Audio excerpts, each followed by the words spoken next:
Hello students, let's continue the chapter number 11th of class 8, force and pressure. And the next topic in this chapter is effect of force. Force के क्या क्या effect हमें दिखाई देते हैं. If we apply force on an object, अगर हम किसी ऑब्जेक्ट पे फोर्स अप्लाई करते हैं, it can have the following effect, तो उसके फॉलोइंग इफेक्ट हो सकते हैं. Depending upon the type of object, ये डिपेंड करता है कि वो फोर्स हम किस टाइप के ऑब्जेक्ट पे लगा रहे हैं. First, it can change the state of motion of an object, ये ऑब्जेक्ट की स्टेट ऑफ मोशन को चेंज कर सकता है. Second, it can change the size और शेप ऑफ एन ऑब्जेक्ट, जो फोर्स है वो किसी ऑब्जेक्ट के साइज को और उसकी शेप को भी चेंज कर सकती है. तो हमारे दो चेंजेस में हमने उसको ग्रुप किया है, जिसमें से फर्स्ट है पहला हमारा state of motion change and second है हमारा साइज एंड शेप चेंज. हम पहले फर्स्ट को डिस्कस करेंगे. Force can be change the state of motion of an object. Before we study the effect of force on the state of motion of an object, हम इससे पहले ये पढ़ें कि जो स्टेट ऑफ मोशन है किसी ऑब्जेक्ट का वो कैसे चेंज होता है, उसके ऊपर क्या इफेक्ट होता है. We must understand what the state of motion means, हमें ये समझना बहुत ज़रूरी है कि स्टेट ऑफ मोशन होता क्या है. State of motion of an object is described by its speed and the direction of motion. जो state of motion है वो किसी भी ऑब्जेक्ट की स्पीड को और उसकी डायरेक्शन को बताता है कि उसकी मोशन की डायरेक्शन क्या है और उसकी स्पीड कितनी है. इन दोनों को कलेक्टिवली जो चीज़ डिस्क्राइब करती है वो कौन है, state of motion. The state of rest is considered to be state of zero speed. जो हमारी जब भी हमारा ऑब्जेक्ट किस में होता है, रेस्ट में होता है, तो हम स्टेट ऑफ रेस्ट किसको कंसीडर कर सकते हैं, स्टेट ऑफ जीरो स्पीड, मतलब कि वो स्टेट जिसमें उस ऑब्जेक्ट की स्पीड जीरो है. एन ऑब्जेक्ट में बी एट रेस्ट और इन मोशन, कोई भी ऑब्जेक्ट रेस्ट में भी हो सकता है और मोशन में भी हो सकता है. Both are at state of motion, दोनों ही उसकी क्या है, स्टेट ऑफ मोशन है. चाहे ऑब्जेक्ट हमारा रेस्ट में हो चाहे फिर हमारा मोशन में हो, तो हमारे जो दोनों की दोनों वो किस में कंसिडर्ड होंगी, स्टेट ऑफ मोशन में ही कंसिडर होंगी. When a force is exerted on an object, जब कोई भी फोर्स किसी ऑब्जेक्ट पे लगती है, स्टेट ऑफ मोशन में चेंज, स्टेट ऑफ मोशन क्या हो सकता है, चेंज हो सकता है. जैसे अभी हम एक एक्टिविटी की हेल्प से इसको समझेंगे कैसे होगा. Force can change the state of motion. Take a rubber ball and place it, एक रबर बॉल लो और उसको रख दो ऑन द टेबल, टेबल के ऊपर, and perform the following activity. Observe change in state of motion of the ball. Activity हमने क्या की, first activity, push A ball that is at rest, एक बॉल को पुश करो जो कि रेस्ट में है. चेंज क्या आएगा, change in the state of motion क्या हुआ, स्टेशनरी बॉल स्टार्ट मूविंग, जो पहले बॉल स्टेशनरी थी, रखी थी, रेस्ट में थी, वो मूव करना स्टार्ट कर देगी. Second, push the ball again while it still moving, जब वो मूव कर रही है उसको तभी दोबारा से पुश करो. तो उसमें क्या क्या चेंज आ सकते हैं. First, if push in the direction of motion its speed increase, जिस डायरेक्शन में वो पहले मूव कर रही थी अगर हम उसको सेम उसी डायरेक्शन में मूव कराते हैं तो उसकी स्पीड इंक्रीज हो जाएगी. Second, if push in the opposite direction its speed decrease, अगर हमने उसको उसकी अपोजिट डायरेक्शन में, जिस डायरेक्शन में वो पहले से मूव कर रही थी, अगर हमने उसको अपोजिट डायरेक्शन में पुश किया है तो उसकी स्पीड क्या हो जाएगी, डिक्रीज हो जाएगी. सपोज ये बॉल है और ये इस साइड मूव कर रही है, तो हमने इसको इसी साइड पुश किया तो स्पीड इंक्रीज, और अगर मोशन इस साइड और अपोजिट साइड में हमने इसको पुश किया तो उसकी स्पीड डिक्रीज हो जाएगी. थर्ड है हमारा hold catch a moving ball, जो बॉल मूव कर रही है उसको होल्ड करो या फिर कैच कर लो, पकड़ लो. चेंज क्या आएगा, speed of the moving ball become zero as it stop completely, जो हमारी मूविंग बॉल थी उसकी स्पीड ज़ीरो हो जाएगी और वो कम्प्लीटली स्टॉप हो जाएगी, बिल्कुल रुक जाएगी. फोर्थ है हमारा, place your hand in front of a moving ball, जो बॉल मूव कर रही है उसके आगे अपना हाथ रखो तो चेंज क्या होगा, direction of the moving ball change, जो हमारी बॉल मूव कर रही है उसकी सिर्फ डायरेक्शन चेंज हो जाएगी। This shows that either the speed of ball और द डायरेक्शन ऑफ मोशन और बोथ में बी चेंज। इस एक्टिविटी से हमें पता लगा कि जो बॉल है उसकी स्पीड इंक्रीज या डिक्रीज हो सकती है, मतलब कि उसकी स्पीड में डिफरेंस आ सकता है, उसके मोशन में डिफरेंस आ सकता है, या फिर दोनों में ही चेंज भी आ सकता है। व्हेन फोर्स इज एक्सर्टेड, जब भी हम क्या करते हैं उसके ऊपर फोर्स एक्सर्ट करते हैं, फोर्स लगाते हैं। Hence we can say that, तो हम कह सकते हैं force may bring a change in the state of motion of an object. जो फोर्स है वो स्टेट ऑफ मोशन किसी भी ऑब्जेक्ट के चेंज कर सकती है, किसी भी ऑब्जेक्ट के स्टेट ऑफ मोशन को फोर्स चेंज कर सकती है। नेक्स्ट है हमारी टेबल 11.3, जिसमें कुछ एग्जाम्पल्स दिए हुए स्टेट ऑफ मोशन के ही। Some other examples of how the force change the state of motion of an object. यहाँ पे हमारे एक्शन है और यहाँ पे हमारा चेंज है। एक्शन क्या होगा, प्लेंटी क्लिक, अगर हम क्या करते हैं क्लिक करते हैं। बिफोर, पहले क्या था, ball is at rest, kick करने से पहले हमारी बॉल रेस्ट में थी। आफ्टर, बाद में क्या हुआ, ball start moving towards the goal, ball ने मूव करना स्टार्ट कर दिया गोल की तरफ। Goalkeeper saving the goal, goalkeeper क्या कर रहा है, बॉल को बचा रहा है गोल में जाने से। बिफोर, पहले क्या था, ball is in motion towards the goal, ball motion में थी, गोल की तरफ जा रही थी। और आफ्टर, बाद में क्या हुआ, बॉल स्टॉप और डिफ्लेक्ट, बॉल या तो रुक जाएगी या फिर डिफ्लेक्ट हो जाएगी, मतलब कि किसी दूसरी डायरेक्शन में मूव करना स्टार्ट कर देगी। Next, pushing A tyre with A stick, एक स्टिक के साथ टायर को पुश करो। पहले क्या था, rubber tyre is in motion, rubber tyre पहले किस में था, मोशन में था। आफ्टर, बाद में क्या हुआ, repeated pushing increase the speed of tyre, जब हम उसको रिपीटेड बार बार क्या कर रहे हैं, पुश कर रहे हैं, तो उस टायर की स्पीड इंक्रीज हो जाएगी। गेम ऑफ वॉलीबॉल, वॉलीबॉल के गेम में क्या होता है, बिफोर, पहले, ball is in motion, ball पहले किस में होती है, मोशन में होती है। After, direction of the moving ball change, जो बॉल मूव कर रही है उसकी डायरेक्शन चेंज हो जाती है। नेक्स्ट है हमारा, force can change the size और शेप ऑफ एन ऑब्जेक्ट, जो फोर्स है वो किसी भी ऑब्जेक्ट के साइज और शेप को भी चेंज कर सकती है। अभी हम टेबल 11.4 में ऐसे ही एग्जाम्पल पढ़ेंगे जिसमें ऑब्जेक्ट के साइज और शेप चेंज हो रहे हैं। तो यहाँ पे हमारे सिचुएशंस हैं, ये पिक्चर की हेल्प से समझाया है कि वो कौन से एग्जाम्पल दे रहे हैं और यहाँ पे उन चेंजेस के बारे में बताया हुआ है। निकडिंग और रोलिंग और ए लंप ऑफ डक, जो हमारा गेहूं का जो डक्ट होता है उसको जब हम क्या करते हैं, रोल करते हैं, तो उसका क्या होता है, शेप चेंज होगा। Shape of the duck change, उसका शेप चेंज हो जाता है। Second, when a fixed spring is pulled, हम एक फिक्स स्प्रिंग को क्या करते हैं, पुल करते हैं। पहले स्प्रिंग ऐसा था, हमने उसको यहाँ से पकड़ के पुल कर दिया, तो क्या होगा, shape of the spring change, जो हमारा शेप है स्प्रिंग का वो चेंज हो जाएगा। नेक्स्ट है हमारा, pulling a rubber band between two fingers, दो फिंगर्स के बीच में रबर बैंड को पुल करो, स्ट्रेच करो उसको। Length of the rubber band change, जो रबर बैंड की जो लेंथ है वो चेंज हो जाती है।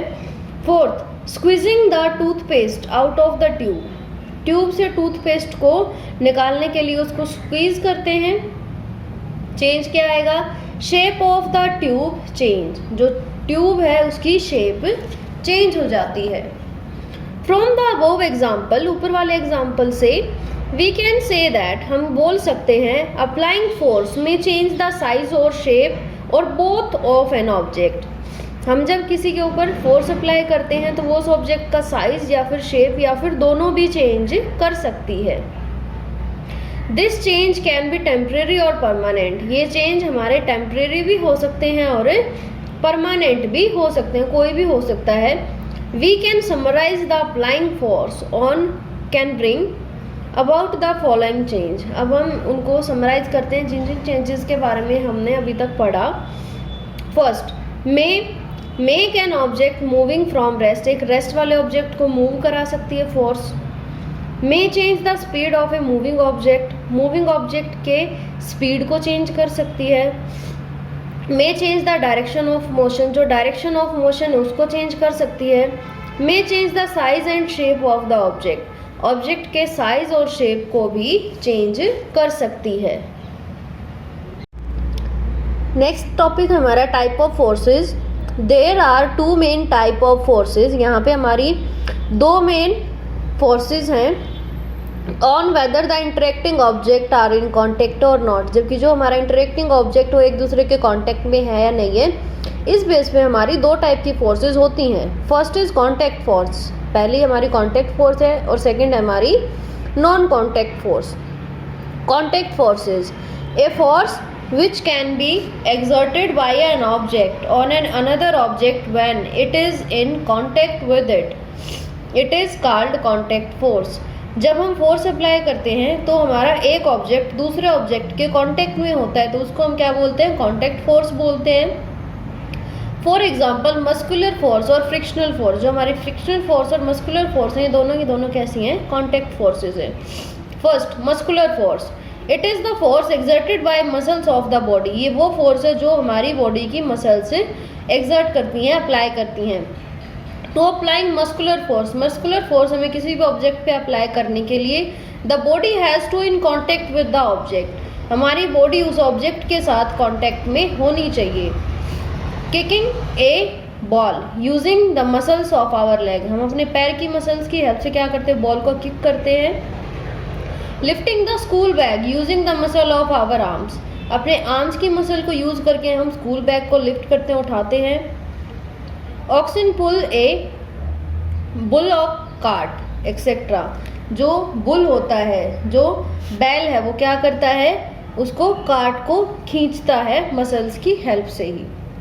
नेक्स्ट सेकंड है हमारा फ्रिक्शनल फोर्स और फ्रिक्शन, फ्रिक्शनल फोर्स को हम फ्रिक्शन भी बोल सकते हैं। It is the force exerted by an object opposite to the motion of the another object, ये हमारी वो फोर्स है, ऑब्जेक्ट जिस भी मोशन में मूव कर रहा हो, मतलब जिस डायरेक्शन में मूव कर रहा हो, ये हमेशा उसके अपोजिट लगती है। जैसे जो हमारी बॉल है वो इस डायरेक्शन में मूव कर रही है तो जो फ्रिक्शन है वो इससे अपोजिट डायरेक्शन में होगा। Example, ball rolling on ground slow down, जो बॉल है वो ग्राउंड के ऊपर रोल कर रही है और कुछ टाइम बाद क्या हो जाती है, स्लो डाउन हो जाती है। And finally come to rest, और फाइनली किस में आ जाती है, रेस्ट में आ जाती है, ड्यू टू फ्रिक्शन, फ्रिक्शन के कारण ऑफ द रोड, जो रोड का फ्रिक्शन उसके कारण। A car slow down and stop, एक जो कार है वो भी स्लो डाउन हो जाती है और स्टॉप हो जाती है, रुक जाती है। If its engine is turn off, अगर हम उसके इंजन को बंद कर देते हैं, due to friction of the road, क्योंकि जो रोड है उसके फ्रिक्शन के कारण। For these example we can say that no frictional force appear to be acting on an object, yet their speed gradually decrease and they come to rest after some time।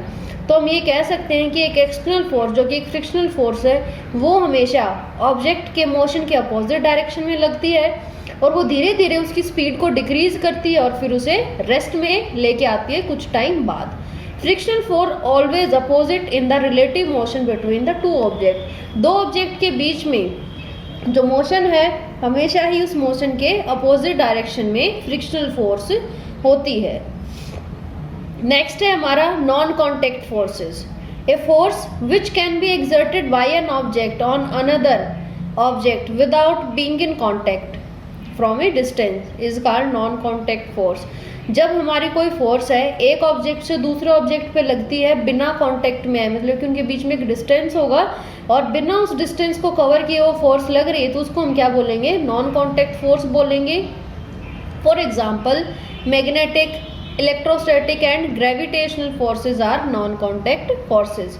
First, magnetic force, it is the force exerted by a magnet, ये वो force है जो एक magnet लगाती है। When two magnets are brought close to each other, जब दो magnets आपस में एक दूसरे के पास आती हैं, दे आइदर अट्रैक्ट और रिपेल, वो तो क्या करेंगी, या तो एक दूसरे को अट्रैक्ट करेंगी या फिर रिपेल करेंगी, मतलब कि उसको पुल करेंगी, अपने से दूर करेंगी। विदाउट बीइंग इन कॉन्टैक्ट, बिना कॉन्टैक्ट में आए। Magnet exert a force of attraction of an iron object like iron clip from A distance without touching them. जो एक मैग्नेट है वो आयरन के ऑब्जेक्ट को भी अट्रैक्ट कर सकती है बिना उसको टच किए। सेकेंड है हमारा electrostatic force. The force exerted by an electrically charge object, वो फोर्स जो कोई इलेक्ट्रिकली चार्ज ऑब्जेक्ट किसी दूसरे ऑब्जेक्ट पे लगाता है, इज कॉल्ड इलेक्ट्रोस्टैटिक फोर्स। उसको क्या बोलते हैं, इलेक्ट्रोस्टैटिक फोर्स बोलते हैं। If you rub the com on your dry hairs for a few seconds, अगर आप अपने ड्राई हेयर्स पे, सूखे बालों पे कॉम को रब करते हो कुछ सेकेंड्स के लिए, then hold the comb close to the tiny piece of paper, तो छोटे छोटे पेपर के पीस के पास उस कॉम को अगर आप लेके जाते हैं, यू विल नोटिस दैट, तो आप नोटिस करेंगे the piece of paper will fly towards the comb, जो पेपर के पीसेस हैं वो फ्लाई करके कॉम के साइड में अट्रैक्ट होंगे। This is because and the two objects are not in contact. जो इलेक्ट्रोस्टैटिक फोर्स है वो तब भी काम करती है जब दो ऑब्जेक्ट्स कॉन्टैक्ट में ना हो। It is an example of a non contact force, ये भी किसका एग्जाम्पल है, एक नॉन कॉन्टैक्ट फोर्स का ही एग्जाम्पल है। Third, gravitational force. The force of attraction exert by earth on all the object is called gravitational force. वो force of attraction जो अर्थ के द्वारा किसी भी ऑब्जेक्ट पे लगाई जाती है या फिर सब ऑब्जेक्ट पे लगाई जाती है, ये भी बोल सकते हैं, उसको हम क्या बोलते हैं, ग्रेविटेशनल फोर्स बोलते हैं। It is always pull force of the earth, ये हमेशा अर्थ की पुलिंग फोर्स होती है, पुशिंग फोर्स नहीं होती, ये सिर्फ पुल कर सकती है। If you throw a ball up in the air, अगर आप हवा में एक बॉल को ऊपर फेंकते हो, it goes up a certain distance, वो एक सर्टेन कुछ डिस्टेंस तक जाएगी, and then fall to the ground, और वापस से किस पे, ग्राउंड पे गिरने लग जाती है। The reason that ball does not stay in the air, और यही रीज़न है कि जो एयर है में वो बॉल वहाँ पे रुक क्यों नहीं गई। दिस इज़ बिकॉज, इसका क्या कारण है, क्योंकि अर्थ एक्सर्ट ए ग्रेविटेशनल फोर्स, जो अर्थ है वो क्या कर रही है, ग्रेविटेशनल फोर्स अप्लाई कर रही है बॉल के ऊपर, that pulls it back to the ground, जो कि उसको वापस से ग्राउंड की तरफ पुल करता है। Let take an another example of a coin, हमें कॉइन का एक और एग्जाम्पल लेते हैं, which is at rest in our hand, जो कि हमारे हाथों में रेस्ट में है। The moment you release it, वो मोमेंट जब आप उसे रिलीज करते हो, it begins to move downward, वो कहाँ पे मूव करता है, डाउनवर्ड, नीचे की साइड मूव करता है, टूवर्ड्स द ग्राउंड, ग्राउंड की side. This change in the state of motion, ये क्या है, चेंज है स्टेट ऑफ मोशन में, of the coin is caused by the pull of the gravitational force, जो ग्रेविटेशनल फोर्स का पुल है उसी के कारण वो कहाँ पे मूव हुआ, डाउनवर्ड मूव हुआ। An apple from a tree is always fall to the ground due to the gravitational force. एक एप्पल ट्री से एप्पल हमेशा डाउनवर्ड, जमीन पे, ग्राउंड पे ही गिरता है, किसके कारण, ग्रेविटेशनल फोर्स के कारण। Since gravitational force act on the object from a distance, जो ग्रेविटेशनल फोर्स है वो भी ऑब्जेक्ट पे एक डिस्टेंस से लगती है, it is an example of non contact force, तो ये भी किसका एग्जाम्पल है, कि नॉन कॉन्टैक्ट फोर्स का एग्जाम्पल है। That's enough for today. In next video lecture, we will continue this chapter. Thank you.